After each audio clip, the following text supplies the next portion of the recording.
overview, and I think obviously some great and very important lessons for young teams and leaders who are entering the device space. So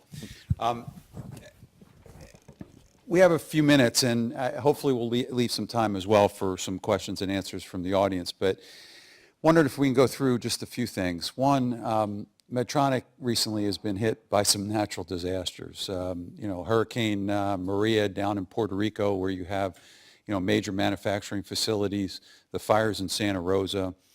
And I can imagine to get through those tough times, you need great leadership from your teams. As our teams start out here, and we have a number of young teams and innovators, what are some of the leadership lessons that you may have learned through some of these natural disasters? And hopefully everybody as well on the Medtronic side through these problems. Well, it truly was an unbelievable last 3 months. I mean, I think we had a career's worth of natural disasters here, all happened within 3 months. In addition to the two that you mentioned, we obviously had 2 of our 5 largest sales areas, Houston and Florida, get hit by major hurricanes. And then there was a hurricane in Ireland. I mean, where do you see a hurricane in Ireland, right? So, but the 2 biggest ones are the ones you mentioned. The infrastructure in Puerto Rico is devastated. We're still operating off of generator power and trucking in water to our manufacturing facility. So it's a very significant challenge, and we had over 100 of our employees who actually completely lost their homes. And then Santa Rosa, which is the center of our work in coronary and structural heart and aortic and peripheral vascular, mostly from a research and development perspective, was also obviously devastated by these fires, with over 50 of our employees lost their homes. Now, of course, a company like Medtronic is expected and does have business continuity plans that are in place if things go wrong. And fortunately for us, we had built in parallel manufacturing capability for what was done in Puerto Rico and Santa Rosa in other parts of the world, and we're able to basically in the course of 2 weeks shift over production out of the facility while we ramped the facility back up. So from a business perspective, it's not going to be that big of a problem. But in terms of managing our people, this is a huge problem, and helping them get back to where they need to be. And I will tell you that those business continuity plans, more than a few of the leaders who were executing on those had completely lost their homes, and their families were effectively homeless. So what it tells you is having good people is really important, dedicated people. And they will be dedicated if they know we have their back. And so we have basically pooled all the activities with the insurance companies so that we're going as one, which makes it a lot easier to get attention for those individuals.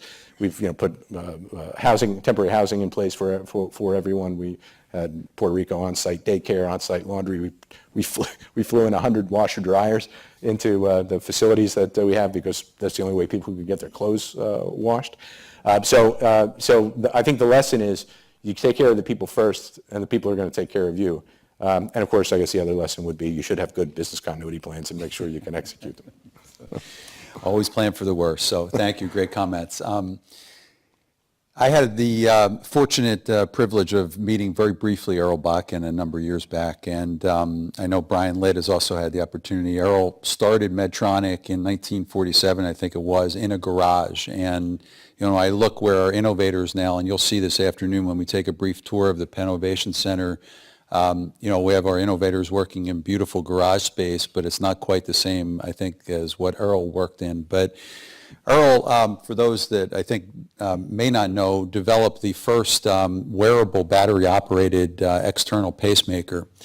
And, pasted all over the walls of Medtronic are his words, "Look beyond the apparent." So again, you have young teams here and leaders who are starting out in the medical device space, established people in the medical device space. What is Earl trying to convey to people about the technologies when he says, look beyond the apparent? I think the comments starting the day on the importance of collaboration and just having visibility to what's going on in different areas is at the heart of that. His actual, what he was referring to there was He was asked by Dr. Walt Lillehei, who was an innovative cardiac surgeon who actually invented the bypass pump technique, which is, by the way, why you see all those companies in Minnesota. They all spun out of the University of Minnesota. Speaking of ecosystems, whether you're talking about Boston Scientific, Medtronic, or the St. Jude Medical infrastructure that exists in Minnesota. He was asked by Dr. Lillehei after a power outage, which we just had the anniversary of. It was Halloween Day, back in 1956, where they lost some pediatric patients because the AC-powered temporary pacing systems failed, and these patients had just come out of surgery and had conduction disturbances. He was asked to make a battery-powered pacemaker, and he basically got the circuit design from Popular Electronics. It was a metronome that circuit that he used, and his point of look beyond the apparent is that things that have been developed for some other reason can oftentimes be of tremendous value in other places, and the only way to find that is through collaboration, by people seeing what's going on and why it was used and what its advantages are. And to the point, proximity matters in this, the ability to actually see and put your hands on things. And so I do think Penn has a tremendous asset that exists there. But it's about openness and it's about communication. And that really is something that doesn't come natural in the engineering world, where people tend to be very focused on what they're doing. And so pulling one's head up and communicating is a really important part of getting at what he's referring to. That's great comments, because I think that's really the mission of what this center is trying to do, is integrate the engineering and medical capabilities. You touched on it in your fabulous presentation, but obviously Medtronic is based on integrated devices, sensor-based devices, the C cardiac telemetry monitor, Micra, Link, which is a very small implantable device that can monitor heart rhythms, closed-loop insulin pumps. Can you speak just a little bit more as to where smart devices are going, into the future, and really maybe what is needed? What do we need on the back end now as we start to get to the next generations of these technologies over 5 to 10 years out? Well, obviously you're seeing a revolution in available sort of device technology with Fitbits and all these other technologies that are coming out. We have a very focused view of that we want diagnostic information that is actionable by a clinician to change a pathway for care, which is a little different than a consumer product, if you will, because we really want to view our unique contribution as being able to provide conveniently actionable clinical information. And this is a very different challenge for our engineers than what we've had historically. When you put electrical engineers and software engineers on the design of a defibrillator, it's all about the sensitivity, right? If a patient is in AF or in VF, I want to shock them, and I don't want to miss it, because if I'm wrong, the patient's going to be dead. The problem with these patient management tools is it's all about the specificity. You're going to be flooded with information, and what you really want to do is pick out the gems of information that really are indicative that the patient is going in a bad direction, because frankly most of the review of that information is not reimbursed for physicians, and there's liability risk associated with sort of having to sift through this. So a lot of the work we're doing now is trying to figure out how we can use things, as I showed with Beacon, of multiple independent measures that can be looked at and then looked at collectively in an integrated sense to be able to provide true indicators of bad events that are occurring. And so, whether it's in our neuro group, whether it's in our cardiac device group, one of the big areas we're focused on right now is conduction disorders post-TAVR. When you put in an aortic valve replacement, there is a small incidence of interrupting the conduction system for the patient. That adds length of stay to the hospital, can add significant cost if you have to put in a pacemaker. So using essentially wearables in the vulnerable window so we can send the patient home rather than having them take up a hospital bed for 3 days while we look for a development of a conduction disorder is a real potential value provider for the business. So these are areas of significant focus for us in identifying patients, putting them in cohorts, and then managing them after they've left the hospital. No, that's great. I think we have a new burgeoning field, though, and it's probably not so new, but it's going to get more and more complex, and we need more answers, is that cybersecurity space. So how do we, as we look to invent areas to try to get at the cybersecurity issues, what do we need to do there? And maybe what are you folks on the Medtronic side doing to look at cybersecurity? Yeah, I think we were fortunate enough to be sort of the first one to get hit with this in our diabetes business when at one of those black hat conventions somebody tried to hack an insulin pump. So from my perspective, this sent up a huge flare that we had a significant risk. And fortunately for us, Shirley Jackson, who's on our board of directors, who's the president of RPI, is an expert in this area and quickly kind of flagged for us that this was something we had to pay a lot of attention to. So we basically have, through the use of encryption, through the use of very careful care to actually delay remote programming versus remote device diagnosis or interrogation, we basically have, I think, put in place a method of addressing hacking by basically bringing hackers into our device design process. So early on, we were asking them to hack our device and paying them to do it so that we can figure out what we need to change in order to make sure that it doesn't happen. And at least to date, there is no recorded incidents of a device being hacked. We were also fortunate enough that Dick Cheney had one of our defibrillators, so we had to learn how to do this really early on. It's always great dealing with the Secret Service, isn't it? Exactly. So just a couple more questions because I do want to open it up. How does Medtronic, I get asked a lot of time by our folks, let's bring this technology to Medtronic and that sort of thing. When you, in your seat, look at strategic investments for Medtronic, how do you make those assessments? And at what stage does a company like Medtronic actually want to get into a technology and collaboratively work to develop that out with partners like the teams here at Penn? Sure. I always kind of think about the unique sort of value drivers that we have as a company, and I'm talking about really Medtronic, CVG in particular, cardiovascular group in particular, is we have very deep expertise in certain specific technical areas around drug device combinations, implantable electronics, device miniaturization, that type of thing. And then we have a very expansive and educated field that can actually interact with physicians and deliver therapy. And so when we think about growth, we think about growth organically and inorganically. Now, we love organic growth. We're investing in our own R&D because it actually has the best return on investment for our shareholders. But as you all know, it's hard to actually come up with innovations, protect them commercially, send through clinical trials and have them come out the back end where you think they should be. So we're always looking, especially upstream, for idea generation taking place outside of the company where intellectual property can be secured and used as the tool for exchange on commercialization. And I think, unlike the old days where there were a lot of, sort of venture capital-backed companies that could think about building a complete organization, those days are pretty much gone from the standpoint that the role of early-stage venture money is really just to show proof of concept because the costs of getting regulatory approval, and especially the costs of commercialization, are so huge. Right? So when we look for upstream ideas, we're really focused on partnerships with incubators and partnerships with essentially those who have intellectual property that we can then prove and then commercialize.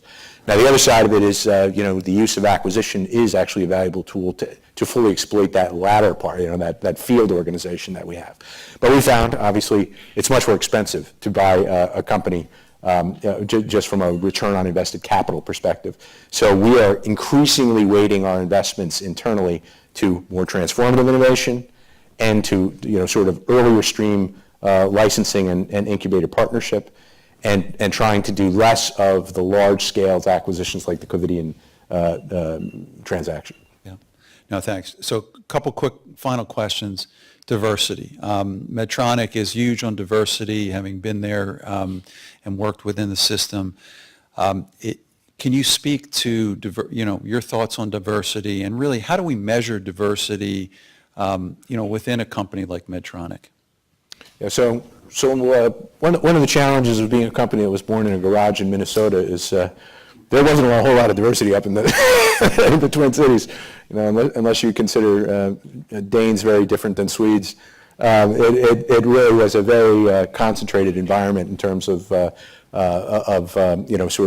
diversity, and especially a company that's very technology intensive. It has been true historically, and it is true today. There are not nearly enough women going into the engineering disciplines right across the board. I'm fortunate, in addition to my son who's here, who's in his 4th year in mechanical engineering. My daughter is a 3rd year in electrical engineering at Washington University in St. Louis. So we're going to try to, at least, again, and it's in our DNA to solve that problem as well. But it is an important area of focus, because whether one looks at the literature or whether one looks at my staff, better decisions get made when you have a higher level of diversity around the table. And it is particularly striking to me as how over the 8 years I've been at Medtronic, as I went from essentially having one female leader on my staff to now we're about almost 45% of my staff is female, how the dynamic for decision making and looking at all sides of a problem has improved because of that diversity. And we have very established networks within Medtronic in the area of Asian descent network, African descent network, Hispanic descent network, as well as women's network, to basically put in formalized goals, objectives, programs that we track at the executive committee level every quarter in terms of how we are seeing progress. And that progress is not just measured by participation, if you will, representation in terms of the percent of people who fall into these categories, but also by what we call our pulse survey. And that is about inclusiveness, right? That's going to these groups and making sure we understand how they are feeling about their voices being heard. It's like anything else. You get what you measure and what you put programs in place for. And we've begun to see some very significant improvement in these areas over the last several years, but not nearly enough. I would tell you, we're still underrepresented across every one of those categories, and we got to continue to see progress on it because it's making our business better. Yeah. No, great. So real quick on quick responses to these next few questions. Greatest disruptors to the medical device space coming up? Certainly, as I pointed out, I think the largest growth market, at least in cardiovascular, is going to be the transcatheter valve market as we expand into mitral. And we think this is a great thing for patients. We can show it's more cost effective. The patients like it better. You get better outcomes. It's lower total cost. This is something that's going to be a big deal. Microelectronics applications is also going to be a big deal. You saw, the elimination of leaded systems and ICDs and pacemakers, the ability to use microelectronics to actually take away complications associated with these procedures and provide enhanced, capability will be important. The management of biometric data within patients. These devices have tremendous capability for being able to not only extract valuable data from the patient, but do that in a way that's completely invisible to the patient using Bluetooth connectivity, then use cell phone connectivity to communicate with the patient, to caregivers, to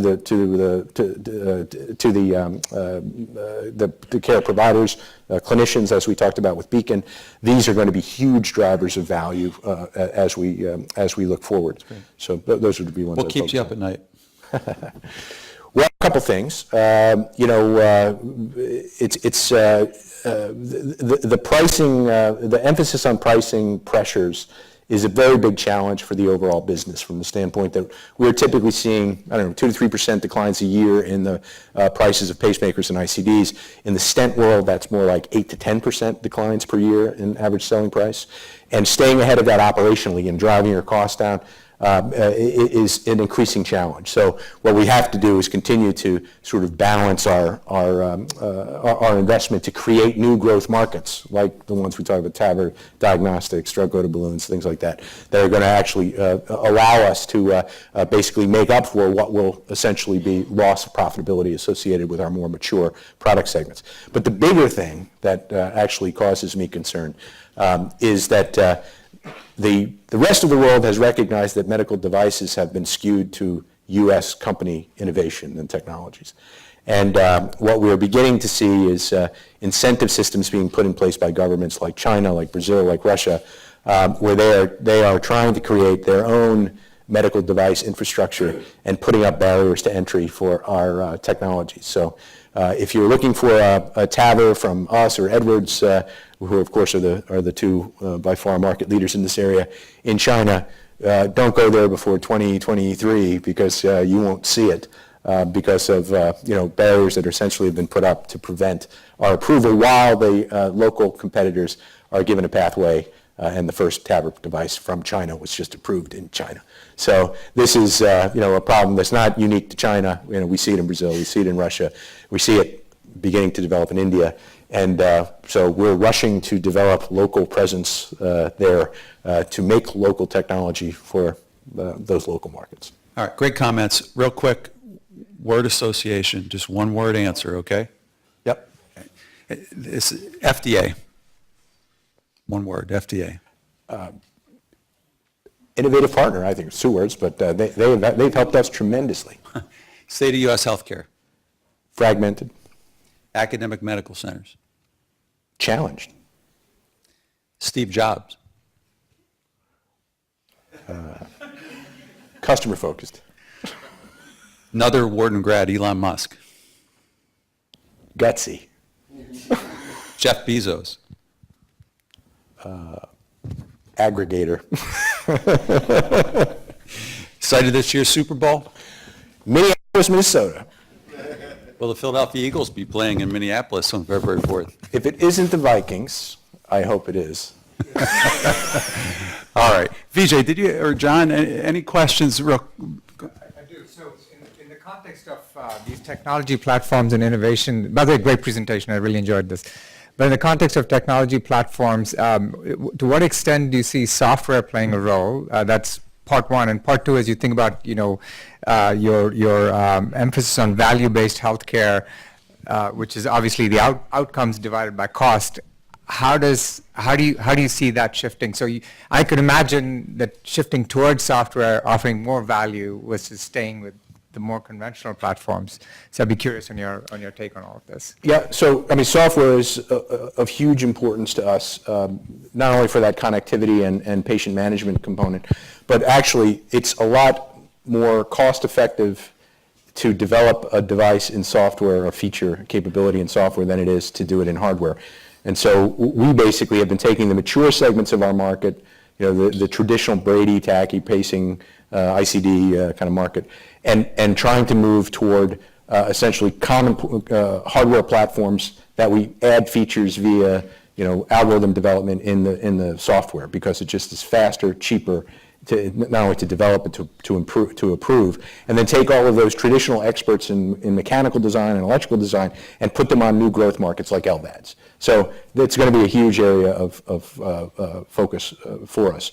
And this value-based healthcare component of how do you manage patients once they've left the confines of the hospital is going to require connectivity and software if it's going to be done. And so, we think that is integral to the ability to actually develop these new payment models. Any quick burning questions? Yes, sir. Do you have any inbuilt systems as devices face a certain way? So when you talk about in the next 10 years miniaturizing many of the devices, are there any codes written into the algorithm so that if step one fails, there is a backup pathway until at least a surgical intervention is done? Thank you. Well, as with a conventional pacemaker, these devices will be continuously monitoring current drain in the device, and then via telemetry will provide a signal if the device is heading toward elective replacement or end of life. The nice thing about these devices is because you've taken away the lead, which was the source of a lot of the impedance that was driving down the battery life, we actually are seeing 12-year battery lives for these devices. And when you consider the average pacemaker recipients in their 80s, you're probably not going to need that many to be replaced. Any other questions before we take a break? Yes, sir. Do you see a potential of lowering or deregulating FDA or ISO requirements as a way to drive down manufacturing costs? Yes.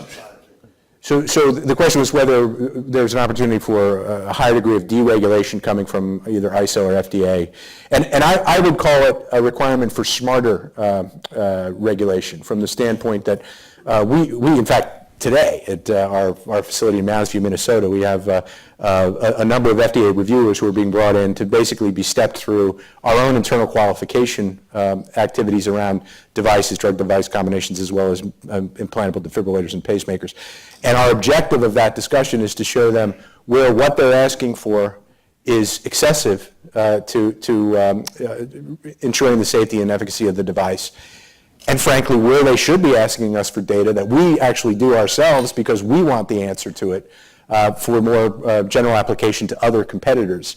And the idea here is to do smart regulation where you do exactly what you need to show the safety and efficacy of the device, but don't do unnecessary things that extend the time frame and cost of the device. And when I refer to FDA as basically an innovative partner, Jeff Shuren, who actually runs the device sector that we are regulated by, has been the biggest advocate of basically changing requirements to get life-saving and proven technologies to the U.S. not only faster, but first.